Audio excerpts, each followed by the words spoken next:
It's that end of year season and feeling. So for most businesses, things slow down. But for business owners, things can get super stressful for us because we want to spend time with our loved ones. We want to relax, but it can be really difficult to get into that headspace when the looming year of business planning is in front of us.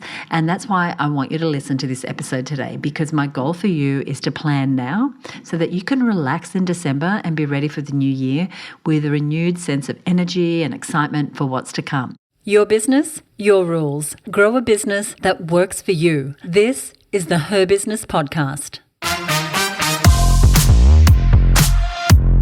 Hello, and welcome to the HerBusiness Podcast. I'm Susie Daphnis. I'm your host, and I'm the CEO at HerBusiness. And I can't believe I'm saying this right now, but we are almost done with 2025. I personally feel like the year just flew by. And we are now at the end of November, or at least that's where we are if you're listening to this episode around the time of its release. This episode, however, is absolutely applicable no matter what time of year it is that you're listening. We are right now about to enter a time where most people clock out for a few weeks. The holidays are coming. Maybe you have some travels that you're looking forward to. Perhaps you're having family come to town to spend some quality time. It's summer and kids are out of school in Australia and New Zealand. It's that end of year season and feeling. And for those of us in the southern hemisphere, it's warm and it's summer. So for most businesses, things slow down. But for business owners, things can get super stressful for us because we want to spend time with our loved ones. We want to relax, but it can be really difficult to get into that headspace when the looming year of business planning is in front of us. And that's why I want you to listen to this episode today, because my goal for you is to plan now so that you can relax in December and be ready for the new year with a renewed sense of energy and excitement for what's to come. So reflect now and know exactly what you want to create for yourself in 2026. And that's where I'd like to start our episode today, in this idea of reflection. And I think that we're naturally forward thinking as entrepreneurs and business owners. We like to get things done and then move right along to the next thing. And while that's good for getting lots of things done, it's not actually what's best for our business strategy. As we talk about reflection, I'm going to be revealing, curtains pulled back, what worked for me in 2025 and the things that totally didn't work. And I'm going to give you some steps that you can take to strategically reflect on your year. And I mean strategically reflect, because taking time for this reflection is a strategy. And too many business owners plow ahead without taking the pulse of their business. It's easy to look ahead and dream up extraordinary new campaigns and goals and visions, but it's a whole lot harder to take stock, look at the reality of this last year, and plan for the next year from a place of strategy. So let's start with a question. If you could assign one word or phrase to describe your 2025, what would it be? Now, for me, the word is alignment. This year, more than ever, I felt things finally clicking into place after a couple of years of feeling a little unsettled. And it wasn't because I worked harder this year. It was because I made more intentional choices. I said yes to the right things. I said no to things that didn't feel true to where I want to go, to my long game. That doesn't mean everything that happened this year was aligned in the sense of everything working perfectly. That definitely didn't happen. But I was aligned because my decisions lined up with my bigger vision. And even though business is a roller coaster every year in some way, I was still aligned with what I wanted, and that created a sense of calm for me. It created a sense of momentum. So what is your one word or phrase that represents this year, 2025? If you could encapsulate what 2025 felt like, what would that be? So take a minute and see what comes to mind. Usually the first thing that comes to mind to me tends to be the truest, but sometimes things pop up and you just have to filter them. So decide what that word is. And once you have your word, think about this next question. Regardless of what happened this year, what were your biggest unexpected wins for 2025? And I'm talking about the wins you didn't plan for, the things that simply felt right when you did them, or they came to you, and that had a great result, whether that was an emotional result or a money in the bank result or whatever it was. And I know you likely had many, but until we stop and reflect, we don't always see them. For me, one of the biggest wins this year was really landing some messaging that resonated deeply with the women business owners that I love to work with. We created a workshop called the Profitable Business Workshop, And it helped women who were struggling to make sense of their finances to get a clear picture of how to run their businesses if they want to meet their financial goals. I also ran a training session for women business owners on the brink of burnout. And let me tell you, I've never felt so deeply connected to these women. We were able to tackle some really hard-hitting topics, some really personal topics, and to peel back the layers of that burnout to really understand what was going on underneath, and more importantly, what they wanted to do about it. They were able to create this new path forward that doesn't feel hard or like pushing, something that felt like the right next step for them. And we were able to provide resources to women who'd been in business for decades who weren't sure whether they want to sell their business, they want to grow their business, or they want to just, shut it down, burn it down completely. That topic dominated many of my conversations, including those with women who came to our retreats this year. And I am, of course, proud that we were able to do that, but I was also surprised by it. I didn't enter 2025 thinking, this is going to be the thing that resonates. I actually just started by opening up about my own experiences, how I felt at the 10, 15, 20 year, now 30 year mark, sharing what I went through and how I got out of like the funky spots that didn't feel great. And the response from women was immediate. It was clear that they felt seen, they felt heard, they felt understood. And the connection between me and them was built. Totally unexpected for me. Another surprising win for me in 2025 is the fantastic growth that we've seen on social media this year, especially on Instagram. And I've never really considered social media as a place where I would have real, honest, impactful conversations with women business owners. Before this year, it seemed like a bit of a must-do and a little bit superficial to me. But this year I ended up showing up with much more intention and consistency on social media. And not for the sake of just posting more, but with clarity and intention about what I needed to say and who I needed to have hear that message. I even branched out into showing up on video more, which is not easy for me. But that consistency has had many unexpected results. Women reaching out to me privately is one of the things that's been like, whoa, okay, yes, reach out. I can help. And it's built trust and momentum in ways that have surprised me this year. And there are a couple of my unexpected wins as I look back on 2025. So I'd love for you to make the time to think about yours. Like, what are your unexpected wins this year? And the reason I'd like you to think about these unexpected wins is to highlight the demarcation of expectations. And what I mean by that is we don't always know how our campaigns, our launches, our plans are going to go. And there is so much value in reflecting on the things that did go right without us even planning them or realizing it at the time. Maybe you didn't plan for these wins. Maybe they came totally out of left field. Maybe they came out of a dark time. But they're still valid wins to reflect on.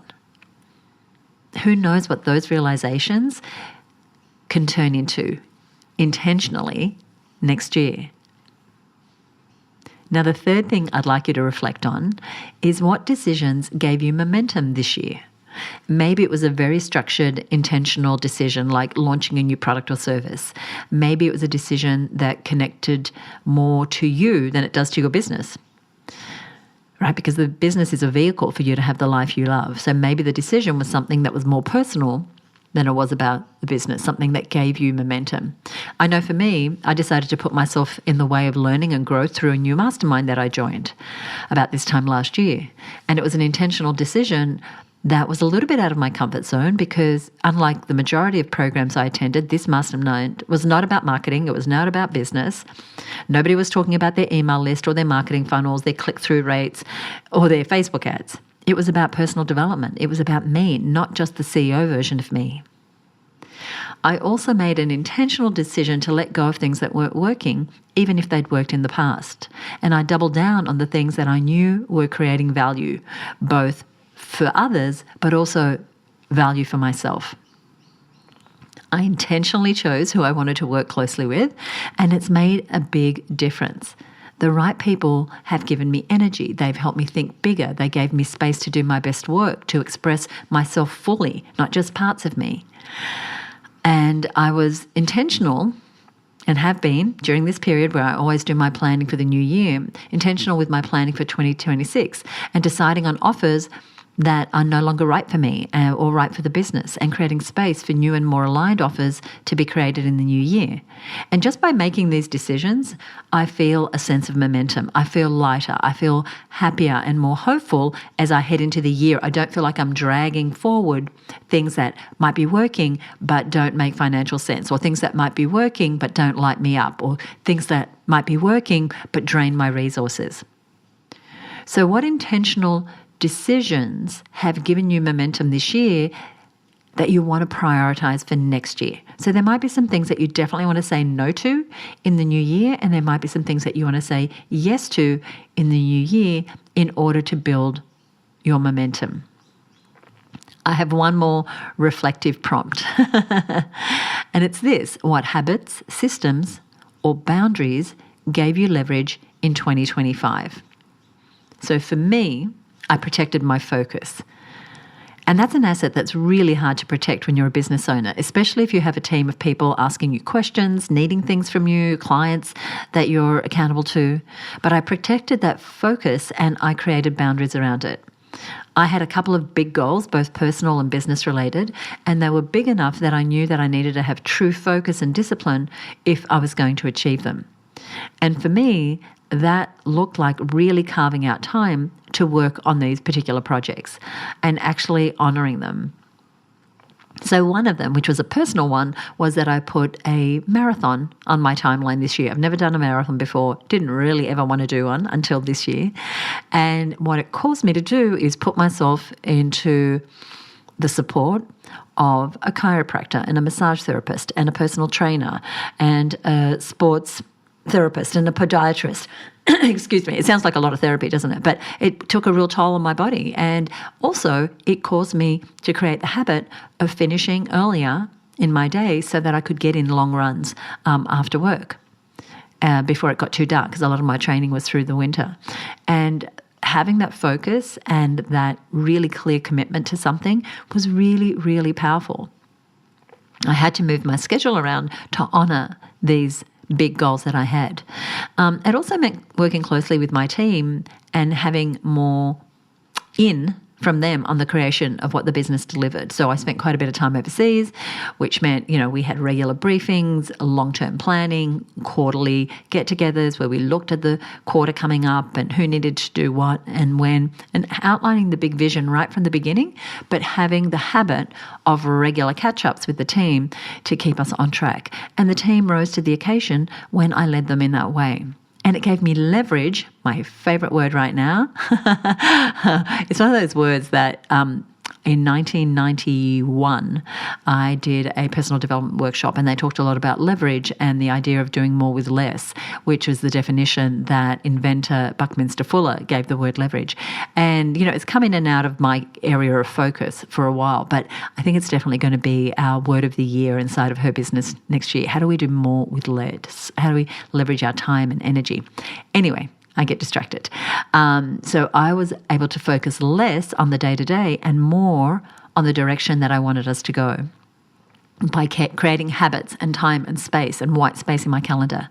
So as you're listening here in late November or early December, you might be listening and you're saying, I actually feel completely stretched thin.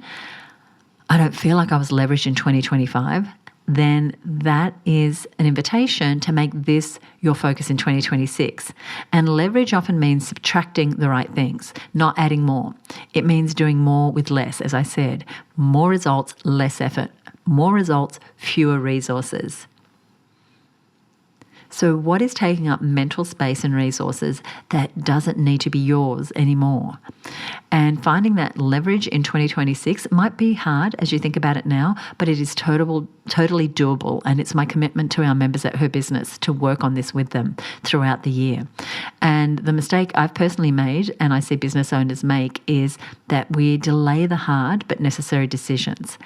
And maybe it's a team member who isn't the right fit and they're not leveraging you because everything keeps falling back in your lap, or you're picking up mistakes or finding problems. Maybe you're not being leveraged because the program that you're running has lost its spark, or it takes way too much energy and resources to produce it. Maybe you're not being leveraged because you're not charging enough and your price doesn't reflect the value you bring. So the mistake we can make is waiting and delaying. We push off the hard decisions, hoping it'll get better. But clarity, in my experience, does not come from waiting. It only comes from taking action. And so I'd love for you to take a look at your calendar for the next month. Have you booked in time for yourself, not just for planning, but for reflecting and analysing your 2025? I encourage you to do this. It is time so well spent. And I wouldn't do it at my computer in my usual environment. I would take myself to the dining table. I would take myself to a cafe. I would just step away from the day-to-day and do that reflecting. What worked this year? What could have been better? What is my big picture vision for the next year? What is my big overarching goal? We call it the big kahuna at HerBusiness.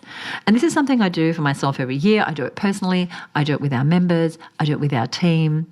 And we build in this time to reflect, not just about the numbers, but how did we feel during the year?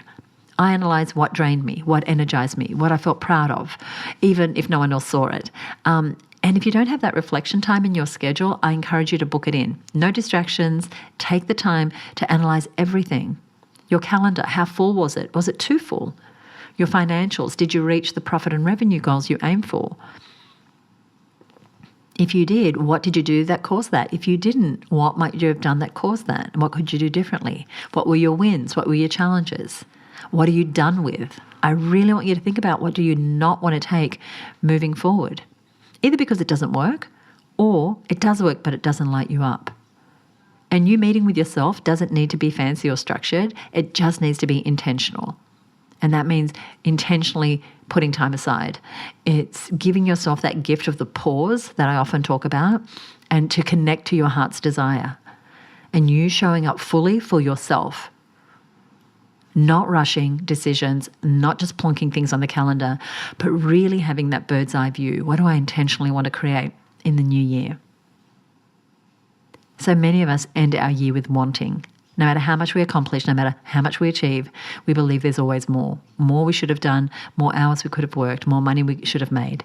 But I want you to put those shoulds aside. Less shoulds in 2026, more space. Less overscheduling, more time to think and create and be the CEO in your business.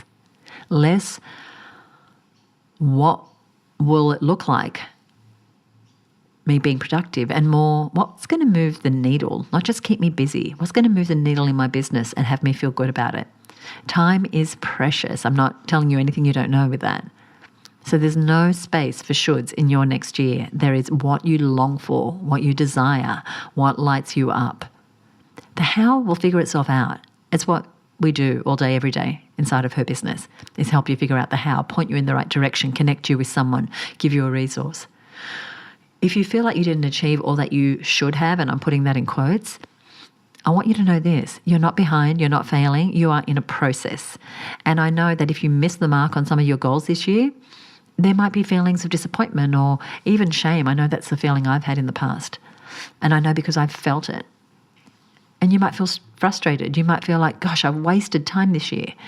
And I know how hard, when you look at the exhaustion you feel and it doesn't match your bank account, how hard that can feel. But you are in process. You are on a journey.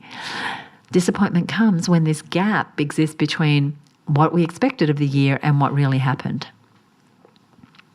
And for some of us, everything we dreamed of happened. For others, it didn't. And if it didn't, it doesn't mean that nothing worked. I want you to look again. That's why this process of reflection is so important. What did you learn? Where did you grow? Who did you meet? Just like Dan Sullivan says in his book, The Gap and the Gain. If you haven't read it, highly recommend it. We want to look at the gains, not just at the gaps. Because as entrepreneurs, we're kind of wired to look at the gap between where we are and where we want to be. And we totally miss the gains, where we've evolved, where we've grown. So use this idea of reflection to make your change in 2026. So not just making a plan, but actually making a change, creating a business that is more your business, your rules, as is the tagline for this show. Listen to your heart's desire. And your body is going to give you clues about what works and doesn't.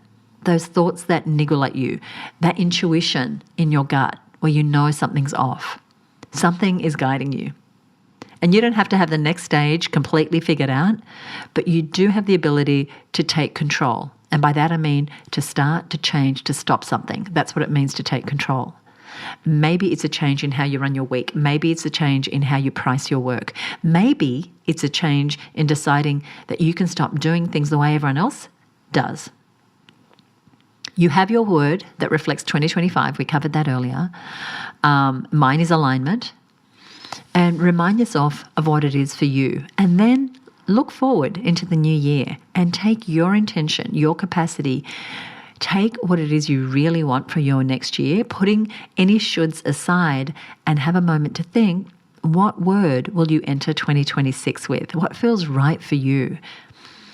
That word can guide you and your business next year.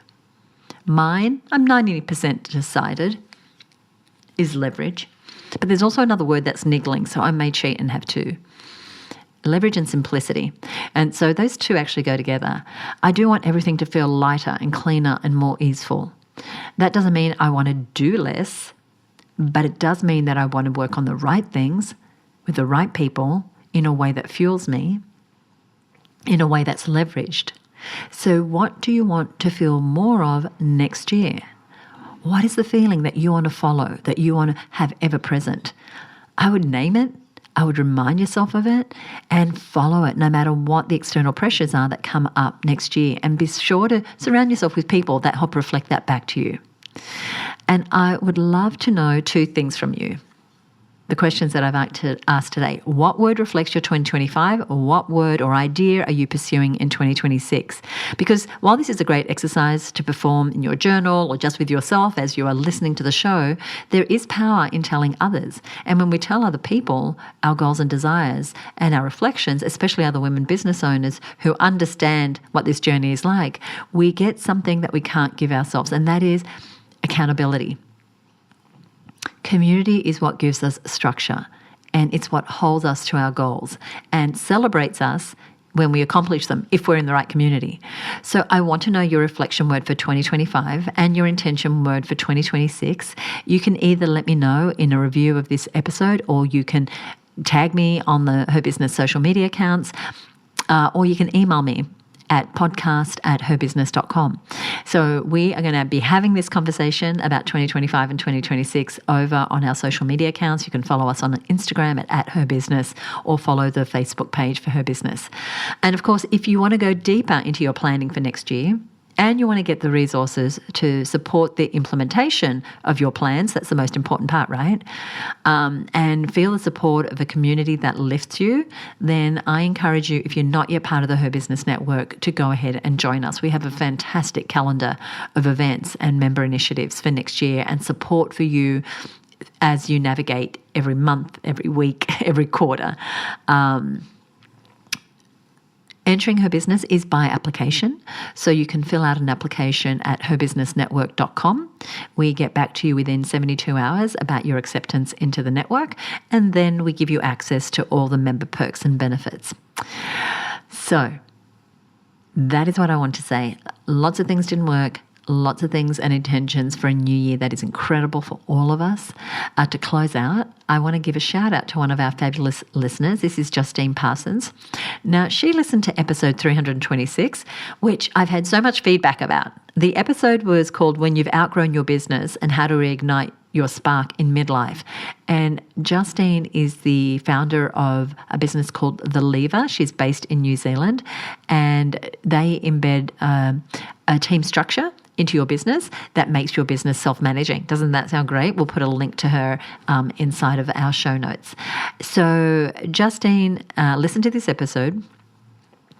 She saw a post on LinkedIn, actually, in which I talked about a personal crisis that was my alarm bell to let me know without a doubt that I had outgrown my business.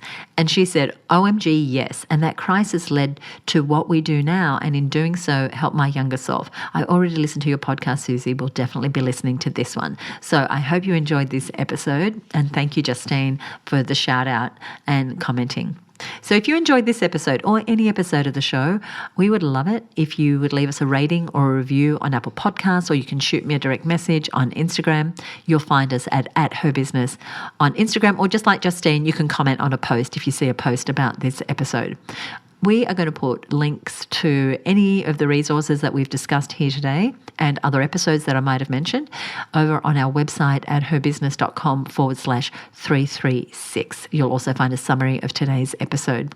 Now, if you are new to the show, please subscribe wherever you are listening. We're on all the places, and join us for the next episode of Her Business. We have some great interviews coming up. We've got more inspiring stories and lessons from successful female entrepreneurs. I'll see you next week right here on the Her Business Podcast. Bye for now.